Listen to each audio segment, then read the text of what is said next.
For the second straight event, the two world's best players, Iga Swiatek and Aryna Sabalenka, will square off for a clay court title, this time in the Spanish capital of Madrid. Will Swiatek continue her dominance on the dirt, or will Sabalenka get her long-awaited revenge and re-solidify herself as the player of the year thus far? I'm going to break down this matchup before giving my ultimate prediction of who I think will raise the trophy here on Grand Slam Tennis News Today.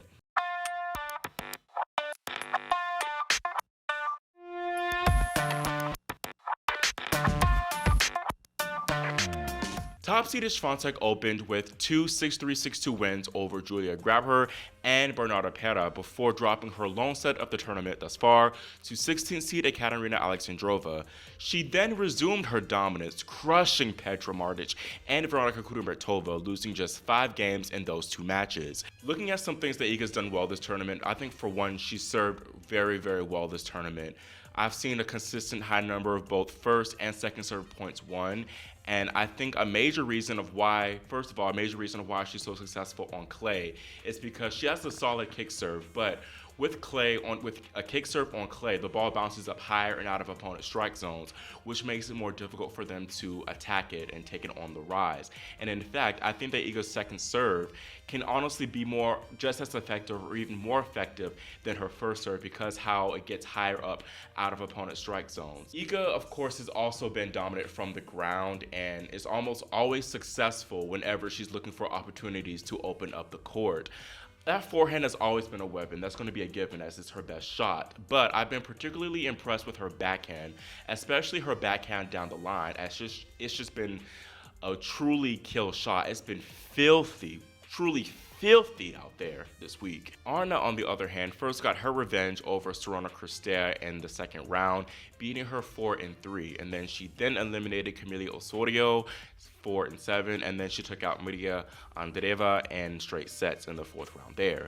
The Belarusian dropped her only set of the tournament thus far versus Maya Sharif in the quarterfinals before storming back to dominate, and then she earned yet another comprehensive victory over Maria Sakkari in the Final 4. Aryna has been serving really strong this tournament just like Iga, and she's had a consistent high first serve percentage. And when you have a big of a serve as Aryna does and you have a high first serve percentage, that's just a recipe for success. The backhand is normally the more reliable shot for Sabalenka, but I feel like Aryna's forehand has been the stronger shot this week. That shot really allows her to gain the upper hand in rallies and just honestly end the point with the snap of a finger. Sabalenka's also done a solid job at keeping the unforced error count low this week, which obviously helps.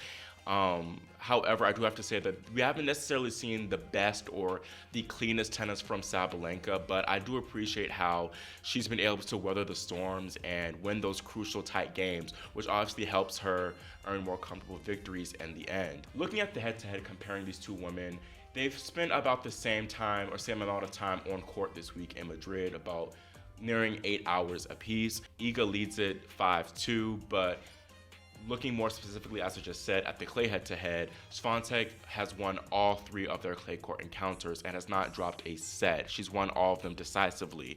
And Sabalenka's 2 lone victories both came on hard court. So clearly with clay being Swiatek's favorite surface, and Sabalenka's a good clay court player, but just Swiatek is so solid on clay, it's just going to be a little bit difficult. So just looking back at their Stuttgart match and pretty much why Iga has the upper hand here on the dirt, Iga is just simply a far better clay court mover than Sabalenka. She can defend better and cover more ground out there.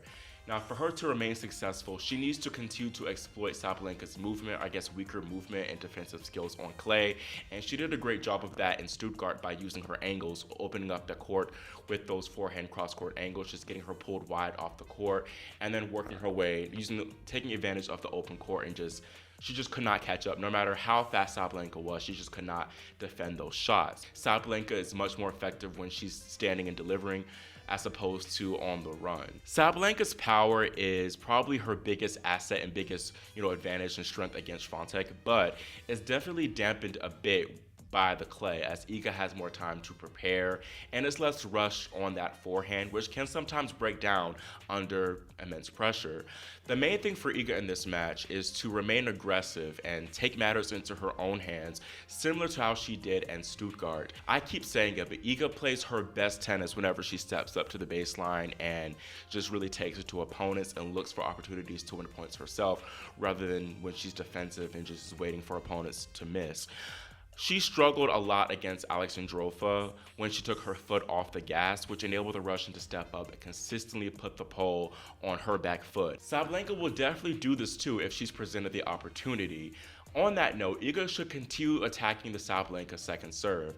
I felt like in that Stuttgart final, Iga hit so many return winners or return unreturnables against Sabalenka whenever Sabalenka hit second serves, because she just stepped in and really just took it early and took time away from the Belarusian. And that's something that she needs to look to continue to do here, because Aryna was under just constant pressure on serve in Stuttgart. Even though she was able to hold a decent amount of times, just being under constant duress on serve can have its effects in the end, even if you do hold serve. Now, though Sabalenka has struggled in all of her clay matches against Swiatek, she can take solace in knowing that her match against Stuttgart, it was better. She's getting closer and closer to sort of cracking the code and just being more in matches against Iga on the dirt, and it was definitely a step in the right direction. I think she had a lot more opportunities to win more games than she did and even take a set. In Madrid, she mentioned, reflecting back on that Stuttgart match, she said that she kind of pressed a lot more whenever she had opportunities, and it showed, as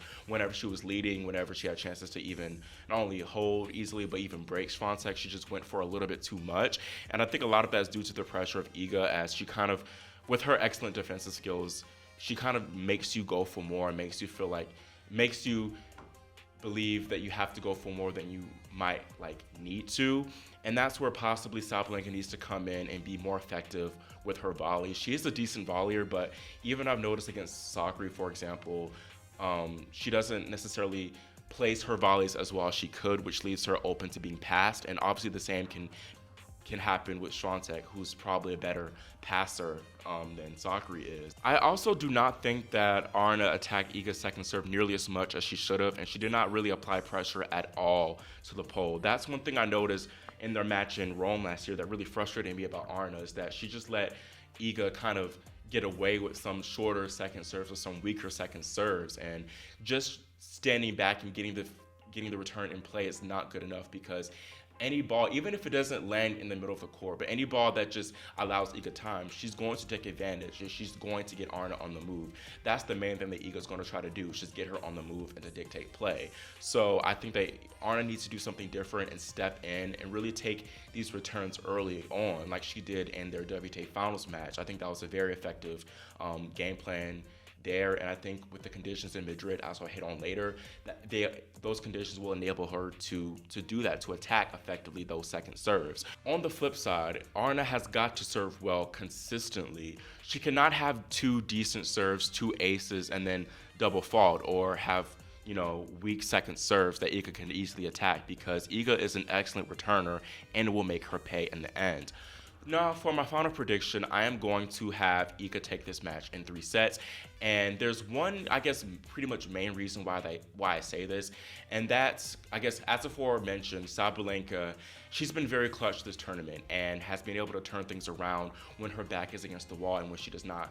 When she is not playing her best tennis. But the question is, can she do this against Iga? Can she get away with having subpar lapses in play against the world's best player? I do not think so. I think Iga will make her pay, and Iga will not give her as many opportunities to escape those tough games. That will be the difference in the end. Will Aryna be able to sneak past, well, not scam, but just weather the storm and get through those tough games? I'm very doubtful of that. I think that Aryna also will have to elevate her game a little bit more than Iga would have to, which already puts her at a disadvantage. Her level is already here from her past few matches, and it'll be easier for her to maintain that level. Whereas Aryna, she obviously is not playing bad. She's playing good tennis, but she will probably have to play her best match of the tournament thus far in order to win. So that's a question too, of whether she'll be able to make that jump. Iga she obviously elevates her game in finals. She's a big finals player, big match player. I still don't know if Aryna is a big final player. Obviously, she won the Australian final, but she's lost her past 2 finals, and I've noticed that she kind of had a dip in play. Obviously, her opponents, Rebecca and Indian Wells and Iga, were better than, I guess, the opposition she faced in those previous rounds there, but still, I felt like she wasn't as strong. She did not elevate her level. It was more stagnant, and the big question is whether she'll be able to elevate and raise her level. Now, I do expect a higher level in play from Sabalenka, as she looks hungrier for revenge over Iga. In Stuttgart, I felt like Iga wanted it a little bit more because she sensed all the hype and all the talk about Sabalenka being the best player in 2023, and she really wanted to prove herself and beat Sabalenka, knowing that Aryna had won their previous meeting in that match. So now it's Aryna's turn to prove herself. She's not shying away from the challenge of beating Iga either, as she said this after her semifinal win over Sakari. Will you hope for any particular outcome? Any particular opponent for Saturday? I want to play Swiatek. Love that. We love that too. Yeah, we want that too. Tell us why. Why would you like to play her? I don't know. It's always great battles with her. It's always tough matches, and I like to be in the battle. And I want to get this revanche. Aryna, happy birthday for tomorrow, and best of luck for Saturday, whoever you play. Thank you so much for speaking to us. As I kind of touched upon earlier, the conditions in Madrid suit Aryna's game better, as the thinner air kind of accentuates the former champ's more powerful ground strokes and her serve.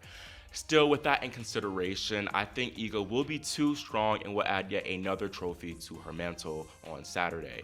Now, briefly looking at what's at stake for both players, a win in Madrid would give Swiatek her 14th career title, and it would be her 6th on clay. And as champion, she'd also complete her rounds of all the big European clay court titles, as she's won Stuttgart, Rome, and Roland Garros twice each. Sabalenka, meanwhile, is looking for her 13th career title and her 2nd on clay.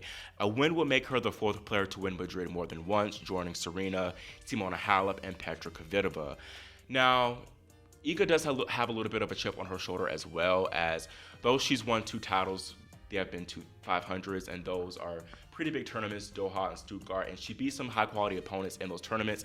It's still not a 1,000. It's still not a slam. And even though Sabalenka doesn't have 1,000 to her name either, she has a slam. She has a big title too. So Iga is definitely going to want to have a bigger title in her trophy cabinet this year. She's going to be keen on having that.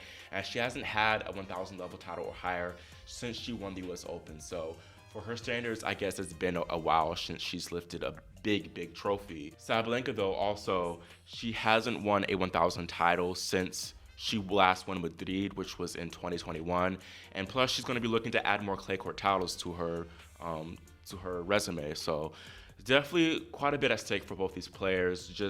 And also, I think just bragging rights as well. I'm really pleased with this rivalry.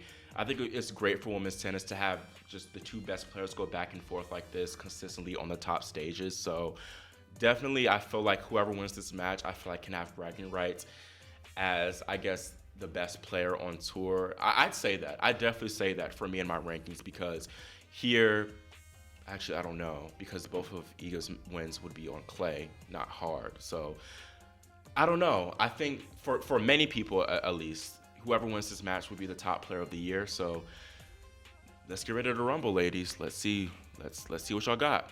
Now, before I end this video, I want to briefly talk about the men's final that's on tap between Carlos Alcaraz and Jan-Lennard Struff. Carlitos would be the overwhelming favorite to defend his title, as he's only dropped 1 set all tournament. Jan-Lennard, meanwhile, played qualifying matches and actually lost in qualies, and he has made history. He's the first lucky loser in history to make a Masters 1000 final. So regardless of what happens, this week has been an unbelievable Cinderella story, dream week for the 33-year-old. So just great for him to see that resurgence. Even before this tournament, he made the quarterfinals in Monte Carlo as a qualifier. So he's just, I feel like he's been kind of an underachiever in his career. So it's great that he's having his moment. He's having his shine in the spotlight. So good for him. But I think that Carlitos will take it in the end. Should Alcaraz win this match, I think definitely the pressure will be on Alcaraz a little bit more, as he'll be going back for back-to-back titles, and if he wins this match, he'll regain the world #1 ranking from Novak Djokovic, which I think he deserves. But Yeah, that's what we have. So my prediction for that is Alcaraz in straight sets. That's all for my preview, and let me know in the comments whether you agree with me having Iga take the title in 3 sets in Madrid. Do you think Sabalenka will get that revenge, perhaps? Also, make sure you subscribe and click the notification bell so you're notified whenever I post my post-match thoughts. Thanks for watching, and I'll see you next time here on Grand Slam Tennis News Today.